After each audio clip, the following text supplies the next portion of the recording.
në Washington, aja dha lajmet të mëdha sidomos për Republikën e Shqipërisë, ku tha se është e mundur që Shqipëria, pra Tirana zyrtare, të anëtarësohet në BE para vitit 2030.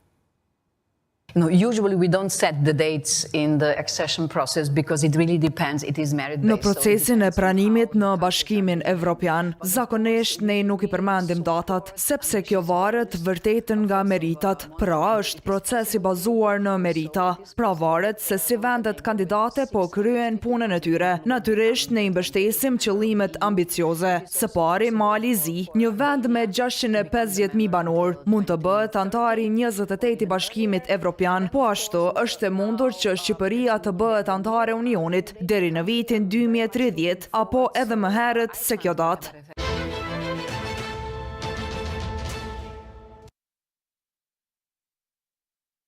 Më herët se kjo datë që e përmendim Marta Kos do të mund të jetë vitit 2028, siç është edhe synimi I Malit të Zi vendosur tashmë 28 deri në 28, pra që të jetë vendi I 28 antari Unionit Evropian deri në këtë vit, pavarësisht se ka akoma edhe 19 kapituj të hapur dhe të papërfunduar në negociata me Bashkimin Evropian. Mirë po përveç kësaj, pra përveç vendeve të Ballkanit Perëndimor, Marta Kos ka folur edhe për politikat e gjitha vendeve tjera të Unionit Evropian, të cilat tashmë janë të zhbllokuara nga ish-kryeministri I Hungarisë Viktor Orban dhe këtë e përmend në raport në qasje në fakt që do ta ketë Bashkimi Evropian me vende të cilat krijojnë lidhje të ngushta me Rusinë.